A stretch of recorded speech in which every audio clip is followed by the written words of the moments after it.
Alors bonjour à toutes et à tous, bienvenue sur dailyfx.fr, bienvenue au Morning Meeting, il est 11h01, nous sommes le jeudi 17 décembre 2015, au lendemain donc d'une décision de politique monétaire historique puisque la Réserve fédérale des États-Unis abandonne sa politique de taux zéro, ce qui permet d'y voir clair. Rappelez-vous la façon dont je voyais les choses avant hier cette décision.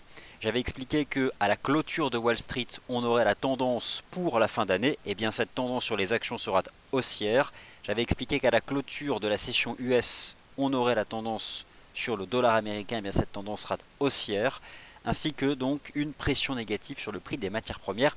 On a donc devant nous maintenant un boulevard qui est donc cette inertie haussière de fin d'année pour accompagner les ultimes tendances jusqu'au 31 décembre 2015. Alors, moi ce matin, je suis revenu sur les signaux techniques d'achat sur les principaux indices boursiers. En l'état, on avait déjà des indications techniques haussières lundi et mardi avant la Fed, lorsque les grands indices boursiers américains ont réalisé des structures en épaule-tête-épaule inversée. L'euro-dollar est sous pression. L'euro-dollar pourrait être en 2016 une stratégie de carry trade, le principe étant que la vente en tendance de l'euro-dollar vous permet d'une part d'encaisser bien sûr la baisse du cours, mais surtout des rollovers positifs. Puisque ce n'est pas encore le cas, mais lorsque le taux d'intérêt de la Réserve fédérale va s'appliquer au marché, eh bien vous allez voir, lorsque vous allez regarder le ticket de l'euro-dollar, que le rollover à la vente va augmenter. Il est déjà positif, le rollover à la vente, et bien il va devenir de plus en plus positif. Ce qui fait que pour des institutionnels, par exemple, tenir des ventes euro-dollar permet de pratiquer sur le forex une stratégie de revenu et d'encaisser, sur de gros volumes bien sûr, au jour le jour, un taux d'intérêt positif. Plus que jamais donc, l'euro-dollar reste baissier sur le marché des changes. Du fait des corrélations inverses, les indices boursiers de la zone euro sont haussiers et cassent des résistances. Et enfin, du fait des corrélations encore, le taux de change USD-Yen reste haussier et remonte en direction des 123 yens. Vous avez sous les yeux l'avertissement sur les risques liés au marché des devises, au CFD et à la bourse de manière générale. Alors, dans ce morning meeting, je commence par les indices boursiers de la zone euro. Ça, je vous l'ai montré un certain nombre de fois, mais je vous rappelle pourquoi nous rentrons dans un nouveau monde, qui est celui donc du cycle haussier des taux d'intérêt. Vous pouvez rajouter maintenant un incrément sous la présidence de Janet Yellen. On va donc avoir un cycle haussier des taux de la Fed.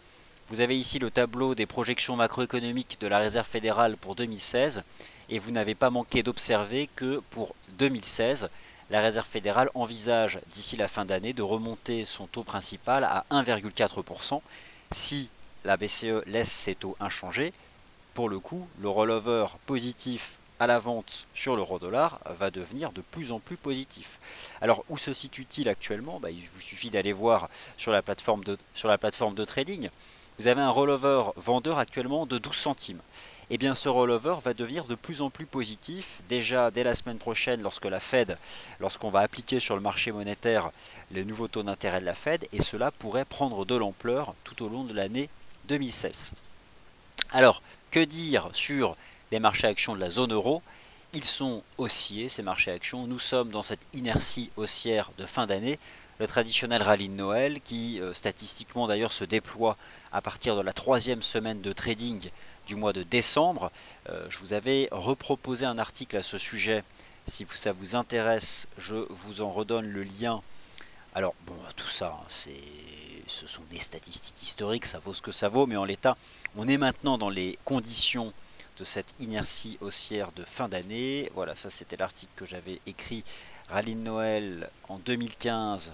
Quand peut-il commencer? En l'état, c'est certain qu'il fallait un certain comportement de la Réserve fédérale pour que celui-ci puisse commencer. Il va maintenant se déployer tranquillement jusqu'à la fin de la semaine du 28 décembre.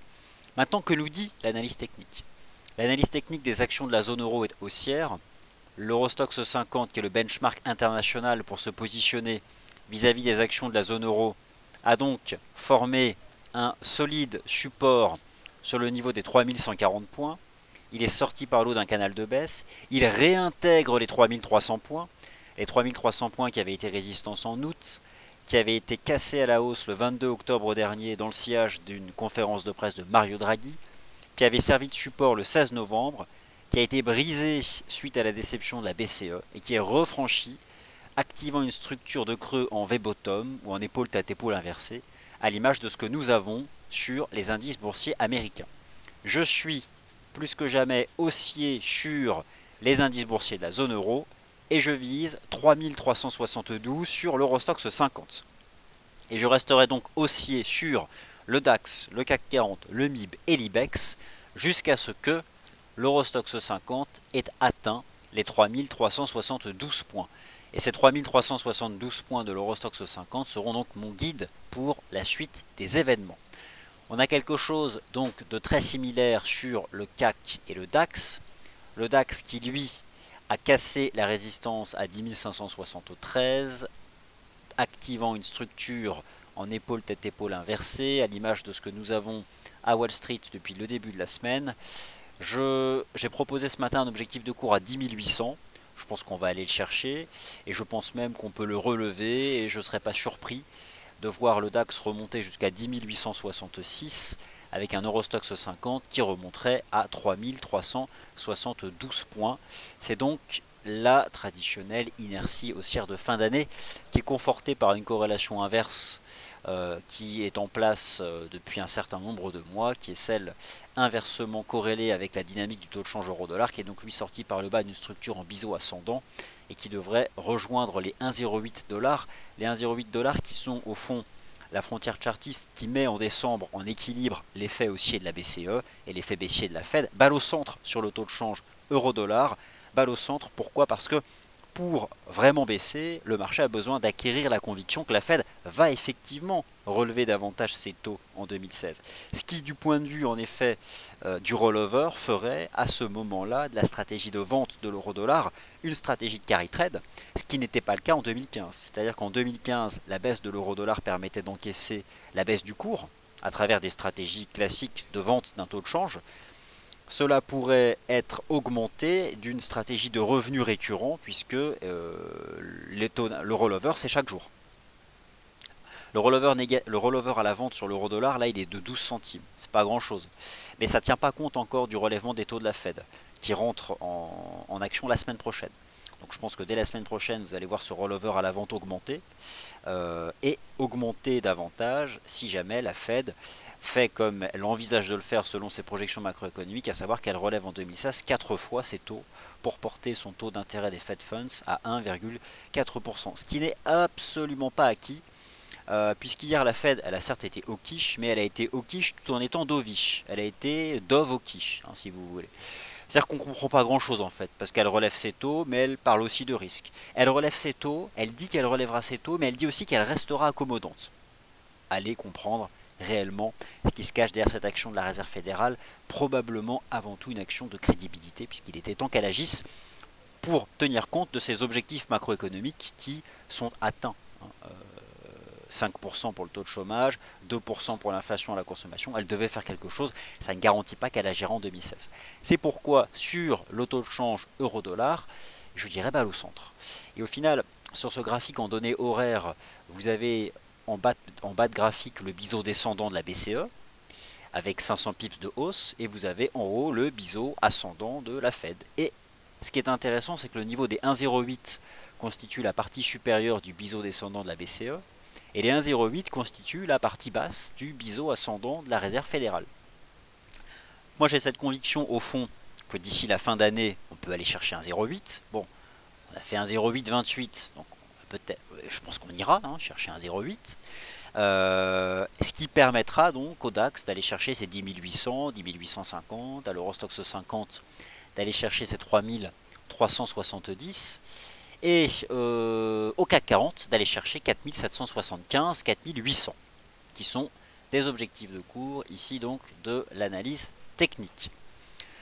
Qu'en est-il maintenant des autres taux de change majeurs? Le taux de change USD-Yen qui réintègre donc son précédent range compris entre 122,20 et 123,75, sauf qu'il va falloir rapidement confirmer parce que je constate ce matin comme vous le changement de polarité du taux de change USD-Yen et Panther 666 qui aime l'expression dove hawkish, mais c'est un peu le cas quand même, parce qu'elle a été à la fois hawkish tout en étant dovish, allez comprendre. L'USD-Yen, j'aimerais, bon là en effet c'est haussier, mais j'aimerais franchement que ça bouge un peu plus et qu'on dépasse les 122,50. Pour l'instant les 122,20 sont support, donc tant qu'on est au-dessus de 122,20 c'est en effet haussier. La UD-USD tient, elle est forte la UD-USD, comme le NZD-USD d'ailleurs. On n'a pas cassé le support des 0,7170. Si vous voulez acheter une paire en dollars, c'est la UD-USD. Tant qu'on est au-dessus du support à 0,7170, ça se paye avec un stop sous 0,7170. Si vous voulez acheter une paire en dollars, c'est aussi le NZD-USD qui lui reste bien orienté, qui forme un support à 0,6710, mais honnêtement, le NZD-USD, même si je constate qu'il monte et contient un premier support, je préfère une stratégie d'achat de l'AUD-USD au-dessus des 0,60. Attendez, c'est combien le niveau que je vous dise pas de bêtises? 0,71 70, chers auditeurs. Ok, bon, l'USD CAD, bon, bah, ça continue de monter. Je visais un 38 en décembre, c'est fait. Je vise un 40 en janvier, je confirme. Je vise un 40 en janvier. Essentiellement parce que le prix du pétrole est sous pression et peut toujours basculer sous ses plus bas de 2008, notamment le Brent, et parce que la Fed entretient la dynamique haussière du dollar US de manière marginale. En tout cas, elle ne l'a pas fait baisser.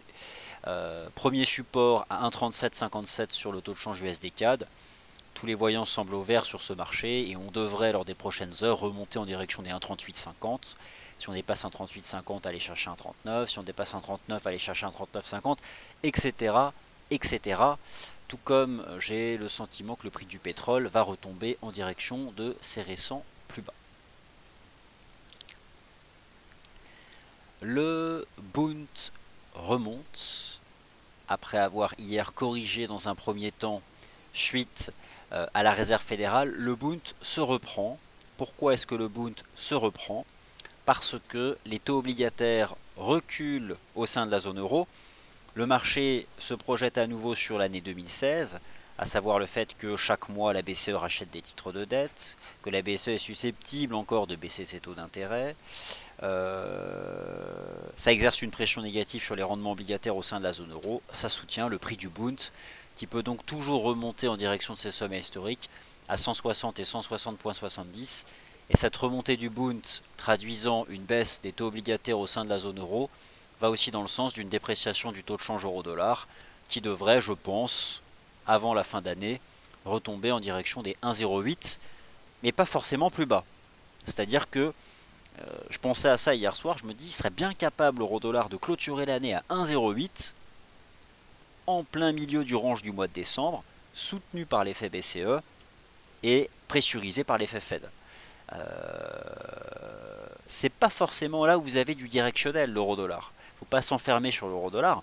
Il y a des choses beaucoup plus directionnelles comme l'USD4 par exemple, entre autres.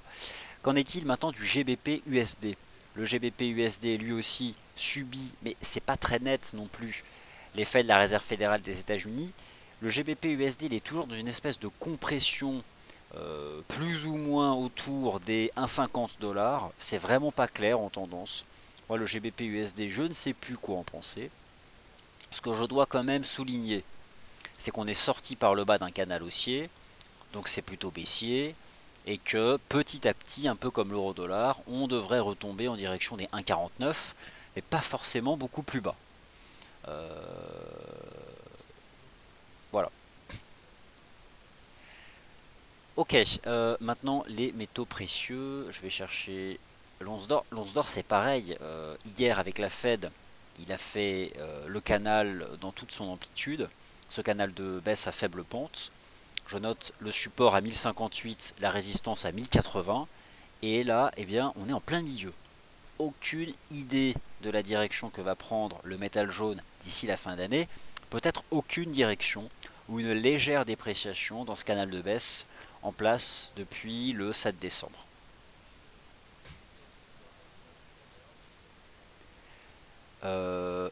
Voilà, bah écoutez, les actifs majeurs c'est bon, je laisse ici l'USD Yen, je laisse ici l'euro dollar, je laisse ici l'Eurostoxx 50. Maintenant si vous avez des questions sur les paires croisées, euh, c'est le moment de poser vos questions et j'y répondrai. Alors le GBP USD, le DAX, le DAX. Alors FBX qui nous dit Madame Yellen a réussi le tour de force de monter ses taux sans faire réagir violemment les marchés. C'est probablement ça le style Dove Hawkish. Tout à fait, c'est probablement quelque chose comme ça. Alors, bonjour David, vous me posez une question carrément sur une position de trading que vous avez.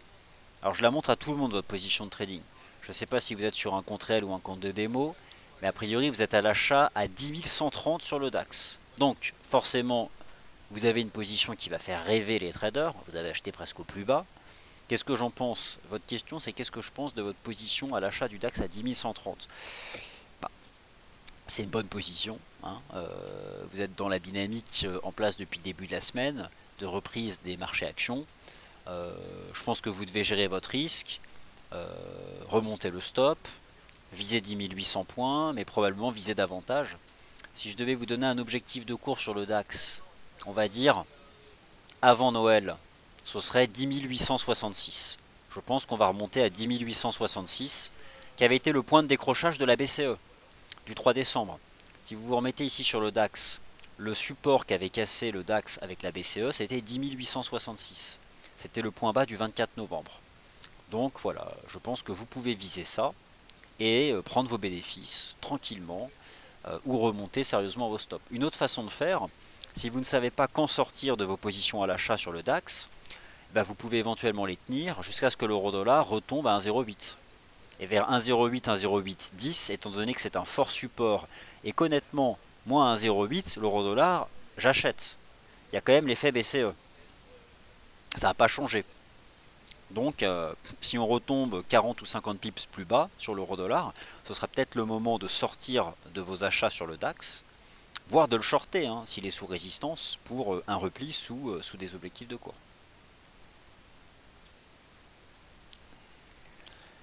Alors, question de Georges, pourquoi est-ce que le dollar australien ne baisse pas face au dollar américain? Ce sont les dollars des antipodes qui ne baissent plus face au dollar US, notamment suite aux derniers chiffres macroéconomiques en provenance de Chine qui montrent que le marché espère toujours que le ralentissement de l'économie chinoise ait trouvé un plancher, c'est-à-dire qu'il cesse de ralentir, plus bas mais qu'il cesse de ralentir. Ce qui a fini de me convaincre que le NZD et la UD ne baisseraient pas face au dollar, c'est lorsque la RBNZ a baissé ses taux. Elle a dit qu'elle les baisserait davantage et le NZD-USD s'est envolé. Allez comprendre, elle baisse ses taux, le NZD-USD a pris 100 pips de hausse.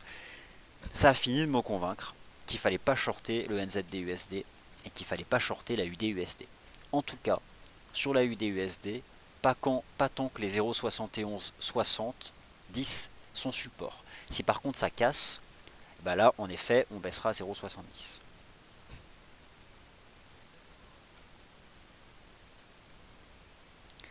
Alors bonjour Evan, pouvez-vous faire un récap sur le DAX? Je viens d'arriver. Euh, un récap sur le DAX, c'est haussier. On a fait des figures de creux sur les marchés actions en début de semaine, des têtes-épaules inversées ou des V-bottom à Wall Street et en Europe. L'Eurostoxx 50 a franchi les 3300 points et les indices de la zone euro bénéficient de la corrélation négative avec l'euro-dollar. Donc on peut viser 10 800 et 10 866, ce qui devrait correspondre à un euro-dollar revenant vers 1,08 et 1,0810 dollars. Et à partir de là, après, il faut arrêter. Ce sont des beaux objectifs de cours. Je vois pas pourquoi l'euro-dollar casserait les 1,08, à moins d'avoir une statistique US hyper solide. Euh, Si l'euro-dollar avait voulu casser 1,08, il l'aurait fait hier ou durant la session asiatique. Il ne l'a pas fait, il se replie tranquillement vers ce niveau. Je vois pas pourquoi il le casserait.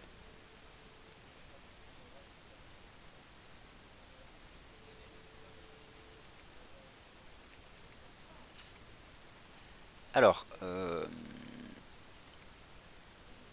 peut-on shorter le DAX maintenant avec un stop serré? Me demande Panther 666. Là, tout de suite maintenant, à 10 789, j'aurais du mal à le shorter. Je me mets en 5 minutes. Je vois pas encore de chandelier, même en 5 minutes, de fin de la hausse. Éventuellement, si on casse un support en 5 minutes, pourquoi pas, mais là, je vois pas vraiment ce qui m'invitera à le shorter. C'est sûr qu'on est haut, ça peut finir par baisser, mais pour l'instant, j'ai le sentiment qu'on devrait au moins aller chercher 10 800. Pourquoi pas shorter 10 800 parce que c'est un chiffre rond. Mais lorsque je vois l'euro-dollar rebaisser et retomber vers 1,0830, ça me paraît risqué de shorter le DAX maintenant.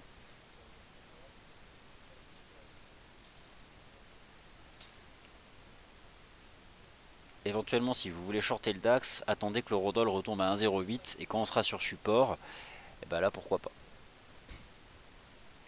Alors, quelle opinion avez-vous sur l'euro AUD? Alors, l'euro AUD baisse parce que le dollar australien et le dollar néerlandais sont forts et que l'euro est sous pression. Donc l'euro AUD baisse. Je vise 1,4966, donc environ une centaine de pips de baisse supplémentaire sur l'euro AUD qui évolue dans ça. Donc avec un euro-dollar qui reviendrait à 1,08, ça nous ferait un euro AUD environ aux alentours des 1,4970.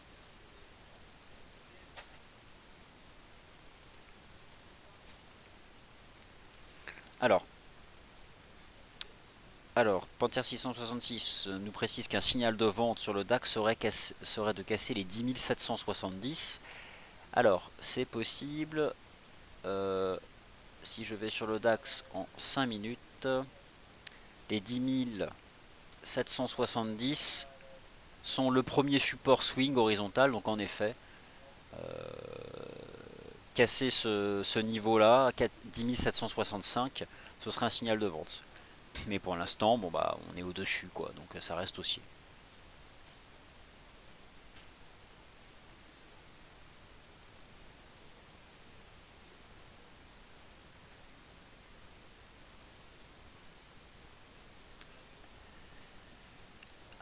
Voilà. Alors, d'autres questions.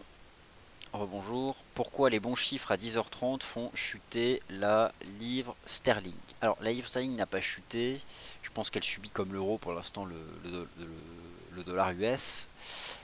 Laissez-moi juste mettre le GBP USD et je vais aller checker exactement les chiffres anglais qui sont en effet solides. Ah, en effet, ce qu'on peut constater, c'est que les bons chiffres anglais ne font pas remonter le GBP-USD. Donc, lorsqu'un marché a des bons chiffres et ne veut pas monter, bah, c'est qu'il va baisser. Donc, la réponse à votre question, je dirais que c'est le dollar américain qui imprime sa tendance aux devises européennes. Le marché met donc entre parenthèses les statistiques anglaises.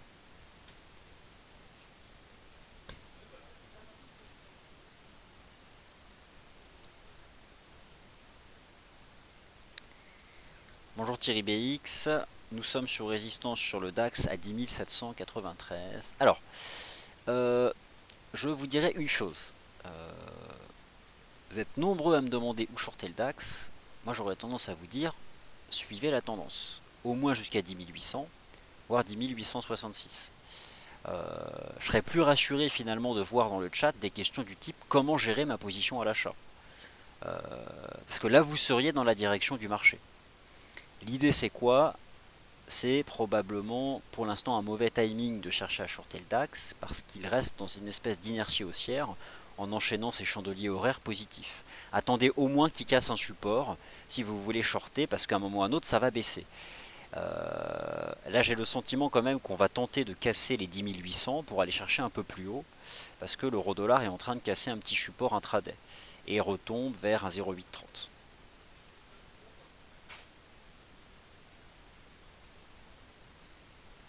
Voilà, bah écoutez, je vois pas davantage de questions. Ah si, voilà des questions qui arrivent.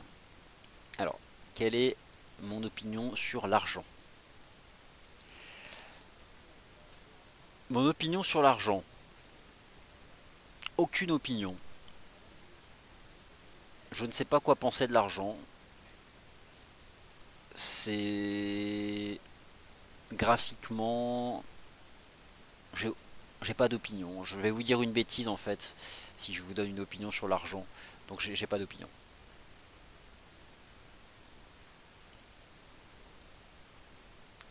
Alors, l'USD Yen, premier support 122,20. Je suis d'accord avec vous, c'est décevant. Ça ne veut pas rebondir fortement sur 122,20. Mais tant qu'on tient 122 yens, 122,20, c'est haussier. Je suis d'accord que c'est décevant. Mais bon, si vous voulez acheter du dollar US, vous avez qu'à shorter l'euro-dollar hein, à la baisse.